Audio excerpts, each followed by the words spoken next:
घोटालों की लाइन लग जाएगी। घोटाले इतने हैं कि गिनते गिनते परेशान हो जाएंगे घोटाले। अच्छा। जो हमारे मेरे भाइयों की जो कब्रिस्तान की जमीन थी अलवर के अंदर, बिल्कुल चमेली बाग कब्रिस्तान, तो उसको बेचने का जो इन्होंने काम किया था उसमें प्रशासन के कई अधिकारी भी सस्पेंड हुए। तो वो सब इनकी मिली भगत थी। कब्रिस्तान ही बेच दिया सर। कब्रिस्तान उन्होंने बेच दिया। दोस्तों, इस वक्त मेरी मौजूदगी अलवर शहर के अंदर है और अलवर शहर से हमारे साथ एक प्रत्याशी जुड़ चुके हैं, चौधरी सैनराज मेघवाल जी, जो कि बीजेपी से टिकट के दावेदार हैं और अलवर ग्रामीण विधानसभा से प्रत्याशी हैं। सीधी बातचीत करते हैं, आखिर किन मुद्दों को लेकर के जनता के बीच जा रहे हैं, जनता का किस तरीके से समर्थन मिल रहा है, क्या लगता है सैनराज जी जीत पाएंगे? तमाम सवालात के साथ सैनराज जी आपका बहुत बहुत स्वागत है। धन्यवाद आपका जी। आपके मीडिया के माध्यम से इस पब्लिक को भी बहुत बहुत नमस्कार। स्वास्थ्य कैसा है आपका सर? स्वास्थ्य बिल्कुल बढ़िया, एकदम फर्स्ट क्लास, फैंटास्टिक। हम मैं फर्स्ट क्लास हूँ, आप फर्स्ट क्लास है, लेकिन विधानसभा की पब्लिक फर्स्ट क्लास नहीं है क्योंकि विकास की प्यासी है। क्या कुछ कहना चाहेंगे? देखो, कांग्रेस के राज में विकास तो देखने मात्र मिलता ही नहीं है, सुनने को मिलता है विकास हो रहा है, बिल्कुल विकास हो रहा है। लेकिन जब जब कांग्रेस की सरकार आती है राजस्थान के अंदर, बिल्कुल, तो क्या है, विकास नहीं होता। यहाँ पे क्या है, तुष्टीकरण की राजनीति होती है और ये लोग जातिगत या फिर विरोध की राजनीति करते हैं या बदली की राजनीति करती है कांग्रेस सरकार। अच्छा, जनता यदि अपना नुमाइंदा सैनराज जी को चुन लेती है तो क्या ये सब खत्म हो पाएगा? जो ये भ्रष्टाचार या फिर जो शिक्षा को लेकर जो ये घोटाला वगैरह हो रहा है, ये सब खत्म हो पाएगा? निश्चित रूप से शिक्षा तो मेरी पहली प्राथमिकता रहेगी। अच्छा। क्योंकि मैं युवा हूँ और युवाओं को लेके तो मैं बहुत ही अलर्ट रहूंगा कि हर एक युवा की मैं मदद कर पाऊँ, क्योंकि युवा देश की रीढ़ की हड्डी होता है सर। क्योंकि युवा, और हमारी पार्टी तो एक्चुअल में हमारे शीर्ष जो नेता हैं जी जी, वो कहते हैं कि युवा तो भारत का असेट्स है और युवा हमारी भारतीय जनता पार्टी का असेट्स है। और मैं भी युवा होने के नाते युवाओं का बहुत सम्मान करता हूँ और युवाओं के लिए बेहतर काम करने का जज्बा भी है, मन भी है, और आगे यही मेरा उद्देश्य है। अच्छा, टिकट को लेकर के पार्टी का क्या कुछ समीकरण है सर? देखो, मैं पिछले इलेक्शन से भी तैयारी कर रहा हूँ, उससे पहले भी मैं करीब 10 साल से भारतीय जनता पार्टी के टिकट की यहाँ से दावेदारी कर रहा हूँ। पिछली बार भी पार्टी ने टिकट अन्य व्यक्ति को दे दिया था और इससे पूर्व भी मुझे टिकट नहीं मिला। तो मैं फिर भी पार्टी का निष्ठावान कार्यकर्ता होने के नाते उसी तरह से जैसे कार्यकर्ता पार्टी के लिए काम करता है, मैं निष्ठापूर्वक ईमानदारी से पिछले 10 साल से टिकट नहीं मिलने के बाद भी, क्योंकि ये पार्टी का निर्णय होता है टिकट किसको दिया जाता है, तो मैं निष्ठा के साथ काम कर रहा हूँ। अच्छा। और अभी भी पार्टी अगर मुझ पे विचार करती है, मुझे टिकट देती है, तो मैं निश्चित रूप से आश्वस्त करता हूँ कि अपने व्यवहार के कारण और अपनी ईमानदारी के कारण और युवाओं का चहेता होने के कारण सीट को जिताने में मैं सफल रहूँगा। अच्छा, कितने वोट हैं टोटली विधानसभा के अंदर? लगभग 2.5 लाख वोट हैं हमारे यहाँ। 2.5 लाख वोट में से सैनराज मेघवाल जी कितनी वोट प्राप्त कर पा रहे हैं? देखो, मैं तो ये कह रहा हूँ कि मैं 60 से 70% वोट मिलने का आंकड़ा है मेरा। बिल्कुल, कि हम इतने 70 से 60% वोट लेंगे, हाँ, प्राप्त करेंगे। और निश्चित रूप से जो कांग्रेस का हमारा प्रतिद्वंदी रहेगा, बिल्कुल, उसको हम हराने में कामयाब रहेंगे। अच्छा, चलिए, बहुत अच्छे, मैं शुभकामना देता हूँ पहले से ही। सर, मैं ये कह रहा हूँ कि अभी आप दावेदार हैं, दावेदार जो भी हो वो वादा करता है, वादा नहीं बल्कि मैं तो ये कहूँगा कि पक्के इरादे करता है कि मैं ये काम कराऊंगा। आप भी दावेदार हैं, आप भी वादा कर रहे हैं, जनता को विश्वास दिला रहे हैं। क्या लगता है कि जनता आप पर विश्वास जता पाएगी इस बार? निश्चित रूप से जनता तो देखो, मुझसे पिछली बार भी कह रही थी कि अगर आपको टिकट मिलता है तो निश्चित रूप से एक भारी बहुमत के साथ बिल्कुल आप जीतेंगे और हम आपके साथ रहेंगे। क्योंकि देखो, मैं पिछले 10 साल से जनता के साथ निरंतर रूप से जुड़ा हुआ हूँ। चाहे उनके सुख की बात हो या दुख की बात हो या उनकी कोई समस्या हो, चाहे पानी को लेकर कोई समस्या हो या फिर रोजगार को लेकर समस्या हो या यहाँ पे कृषि से संबंधित किसान भाइयों की कोई समस्या हो, तो मैं हर एक समस्या को समय समय पे उठाता रहा हूँ और जनता के साथ निरंतर मैं 10 साल से जुड़ा हुआ हूँ। पिछले 5 साल से इस विधानसभा के अंदर, इस राजस्थान के अंदर कांग्रेस का कार्यकाल रहा। कांग्रेस के कार्यकाल से आप कितने संतुष्ट हैं? देखो, मैं तो संतुष्ट हो ही नहीं सकता जी, बिल्कुल, क्योंकि जब हमारी जनता ही संतुष्ट नहीं है, अलवर ग्रामीण की जनता की बात तो मैं करूंगा ही करूंगा, लेकिन पूरे राजस्थान की भी मैं बात करना चाहता हूँ। क्योंकि जहाँ जहाँ इनके विधायक हैं, बिल्कुल, और इनकी सरकार है कांग्रेस की पूरे राजस्थान के अंदर, तो ना तो युवा वर्ग इनसे खुश है। क्योंकि देखो, एक युवा हमारे गांव का ग्रामीण परिवेश से निकला हुआ बच्चा बिल्कुल। अपने पिता की जो ईमानदारी की कमाई होती है, मेहनत की कमाई होती है, बिल्कुल। उस कमाई के माध्यम से अपनी तैयारियां करता है, अपनी पढ़ाई करता है, स्कूली शिक्षा करता है। बिल्कुल। उसके बाद वो कॉलेज जाता है, कॉलेज के बाद वो क्या है अपना नौकरी का जो है फॉर्म वगैरह भरता है, बिल्कुल बहुत मेहनत करता है। जब एग्जाम देता है तो उसको पता चलता है कि भाई मेरा तो पेपर ही लीक हो गया। सर तो क्या है, युवा उनसे बहुत ज़्यादा खपा है कांग्रेस गवर्नमेंट में। दूसरा, किसान भी बहुत ज़्यादा बिल्कुल मतलब आत्महत्याएं कर रहे हैं किसान, बिल्कुल। क्योंकि हमारे यहाँ पे इनके कांग्रेस के जो बड़े लीडर हैं बिल्कुल। राहुल गांधी जी, वो हमारे मालाखेड़ा में आए थे बिल्कुल। और उन्होंने बड़े कॉन्फिडेंस के साथ, क्योंकि उनको पता ही नहीं कि कर्ज माफ कैसी होती है, तो उन्होंने बहुत कॉन्फिडेंस के साथ 1 से 10 तक गिनती गिन के और हमारी राजस्थान को झूठ बोल के बरगलाने का काम किया। तो सब किसानों ने कर्जा नहीं भरा, क्योंकि उन्होंने सोचा कि भाई हमारा तो बड़ा जो नेता है कांग्रेस का, बिल्कुल वो हमसे कह गए कि भाई आपका कर्जा माफ होगा। तो उस लालच में किसानों ने उस फायदे के लिए उसका अपने लोन नहीं चुकाए और वो लोगों के ऊपर पेनल्टी पे पेनल्टी, कई लोगों की कुर्की के नोटिस, और लोग बहुत सारी समस्याओं को जूझते हुए आत्महत्या रेगुलर किसानों की हो रही हैं। अच्छा, मैं ये जानना चाहूँगा सर कि जिस तरीके से कांग्रेस पार्टी ने एक यात्रा निकाली थी, भारत जोड़ो यात्रा, उसी को लेकर के बीजेपी पार्टी एक यात्रा निकाल रही, परिवर्तन यात्रा, बदलाव की यात्रा, बदलाव की सोच। इस यात्रा में आपका क्या सहयोग है, क्या भूमिका रहेगी? देखिए, कल हमारे क्षेत्र अलवर ग्रामीण में अच्छा, कल 1:30 बजे यात्रा यहाँ प्रवेश कर जाएगी। अच्छा, बिल्कुल। और मैं तो बड़ी खुशी के साथ और बहुत सौभाग्यशाली अपने आप को मानते हुए आपको बता रहा हूँ, बड़ी खुशी भी हो रही है कि उस यात्रा का जो शुरुआती स्वागत है, अभिनंदन है, वो मेरे द्वारा किया जा रहा है। मुबारक हो सर, और इसके लिए बहुत हाँ, और जो मेरे साथी हैं, सारी मेरी टीम है, मेरे पार्टी के सब कार्यकर्ता हैं, पदाधिकारी हैं, उन सब का सहयोग मुझे भरपूर तरीके से मिल रहा है। बिल्कुल। और हम बड़े उत्साह के साथ आने वाली जो हमारी अलवर ग्रामीण में यात्रा है, उसका कल हम दिन में दोपहर 1:30 बजे स्वागत कर रहे हैं।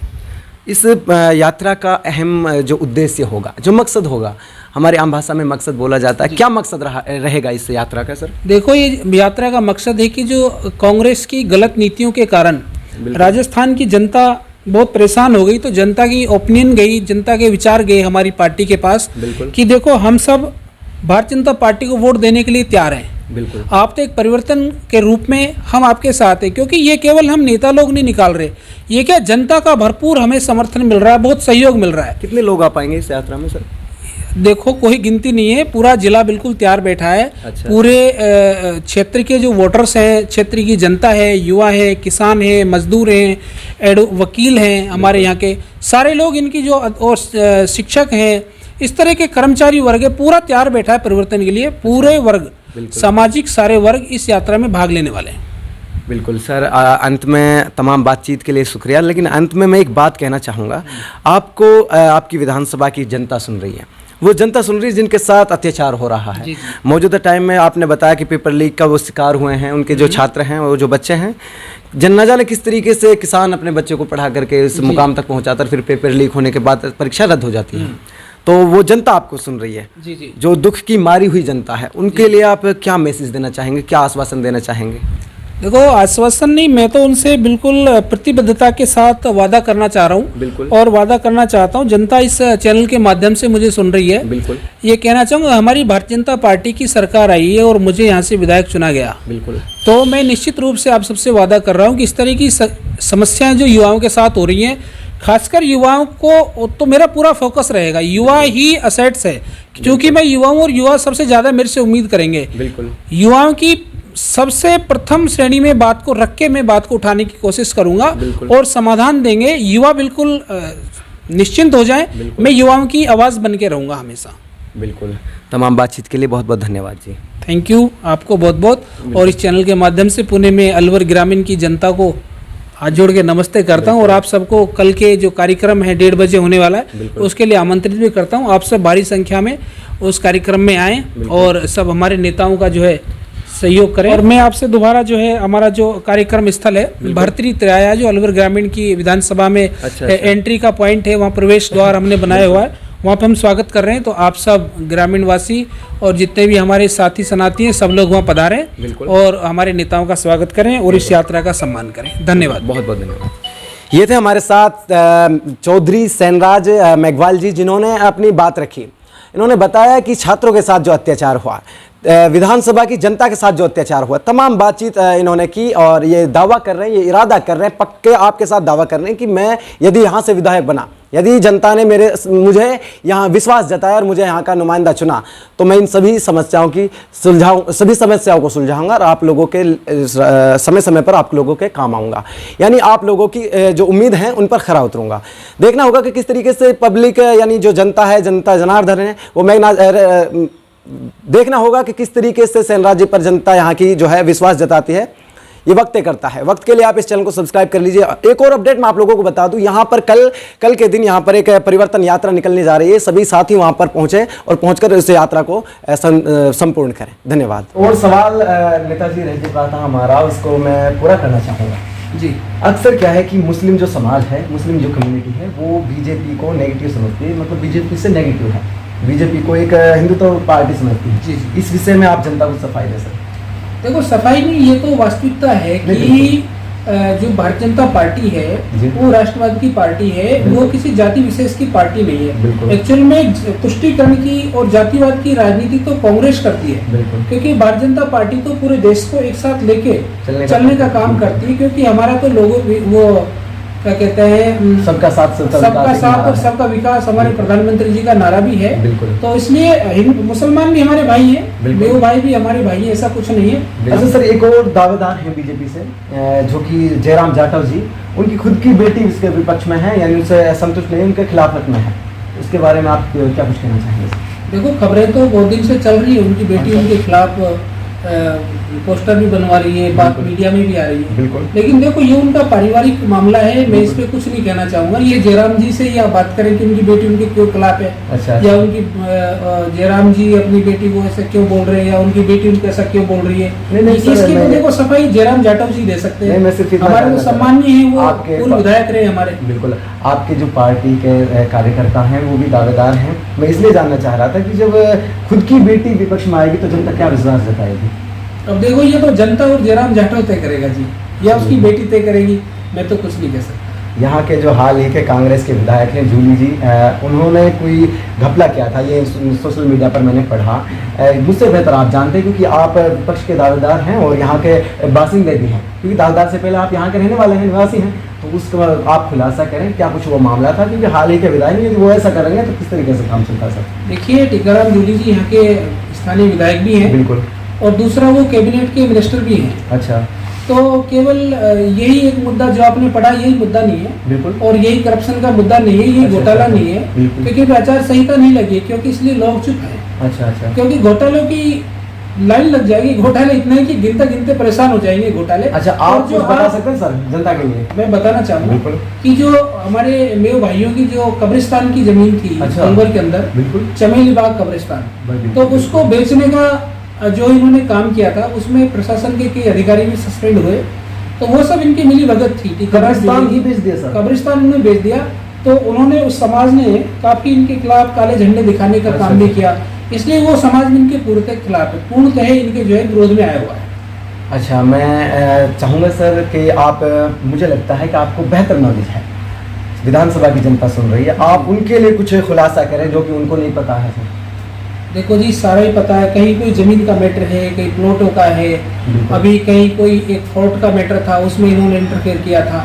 ऐसी बहुत ज्यादा चीजें हैं, क्योंकि इनका कोई एक मैटर नहीं है जी। कभी इनको जो चीज अच्छी लगती है अलवर ग्रामीण की, उसी पे कब्जा करवा देते हैं अपने आदमियों से। ये चाहते हैं कि इनके अलावा अलवर ग्रामीण में कोई दूसरा व्यक्ति पनपे ही नहीं। अच्छा। हाँ, ये कहीं ना कहीं गलत बात है सर, और एक प्रत्याशी को, एक विधायक को ये सब नहीं करना चाहिए। बिल्कुल ये करना चाहिए, और मैं आपसे प्रॉमिस कर रहा हूँ आपके चैनल के माध्यम से कि इनको निश्चित रूप से इस पे कानूनी कार्रवाई करवाई जाएगी अगर हमारी सरकार आई। आपको मेव समाज भी सुन रहा है, जिनके साथ अत्याचार हुआ है, जिनके कब्रिस्तान वगैरह बेच दिए गए हैं, यदि आप विधायक बनते हैं, आप पर विश्वास जताती है पब्लिक, क्या उनके कब्रिस्तान वापस कराए जाएंगे? निश्चित रूप से, अगर वो नियम कानून के तहत हुए और उसके कागज कब्रिस्तान के नाम हुए, गलत तरीके से टीकाराम जूली की से लेके अधिकारियों ने उनको अन्य व्यक्ति के नाम किया, तो निश्चित रूप से करने वालों के, करवाने वालों के खिलाफ सर्वप्रथम कड़ी कार्रवाई करने का काम मैं करूंगा। यह आपका पहला काम रहेगा? पहला काम रहेगा। मेरे समाज को मैं विश्वास दिलाना चाहता हूँ, अगर हमें अवसर मिला तो ऐसे, इसी चमेली बाग कब्रिस्तान का ही नहीं, ऐसे